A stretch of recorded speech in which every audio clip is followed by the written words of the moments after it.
పల్నాడు జిల్లా చిలకలూరుపేట పట్టణంలోని ప్రత్తిపాటి గార్డెన్ నందు నారిగలం పేరిట ఏర్పాటు చేసిన మహిళల ఆత్మీయ సమావేశం భావోద్వేగతంగా సాగింది. ప్రత్తిపాటికి మద్దతుగా తరలివచ్చిన మహిళల సమక్షంలో కొంగుపట్టి ఓట్లు అభ్యర్థిస్తున్నా అంటూ ప్రత్తిపాటి పుల్లారావు సతీమణి వెంకటకుమారి కన్నీటి పర్యంతమయ్యారు. 25 ఏళ్ల ప్రస్థానంలో ప్రతిక్షణం చిలకలూరుపేట ప్రజల కోసమే ఆలోచించిన మంచి మనిషిపై గత ఎన్నికల్లో తప్పుడు ప్రచారాలతో అభండాలు వేశారని ఆవేదన వ్యక్తం చేశారు. ఏ తప్పు చేయకున్నా ఆ అభండాలు తమ ఓటమికి కారణమయ్యాయని కన్నీళ్లు దిగమింగుకొని ప్రసంగించారామె. 2019లో వైకాపా తప్పుడు ప్రచారం అబద్ధాలను నమ్మి చేసిన పొరపాటునే మరోసారి చేయొద్దని వెంకటకుమారి అందరికీ విజ్ఞప్తి చేశారు.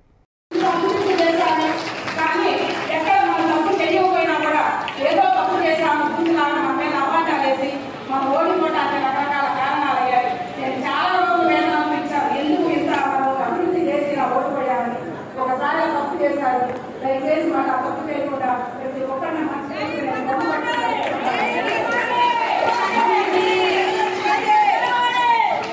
గెలిపించండి, అభివృద్ధి సహకరించండి. మళ్ళా ఎప్పుడు మోసం చేయకుండా మమ్మల్ని అందరూ మంచి మెజార్టీతో గెలిపించాలని ప్రతి ఒక్కరిని మేము వేడుకుంటున్నాము, అభ్యర్థిస్తున్నాను. దయచేసి ఒక్క మాట రావాలి.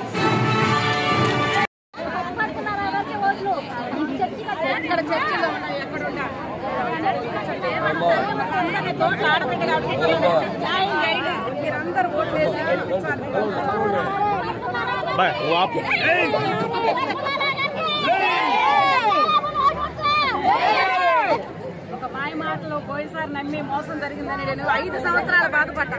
అలాంటి ఒక బాధ మళ్ళా చేయకుండా మహిళలందరూ వాళ్ళందరికీ నేను కనపడటానికి టైం లేదు.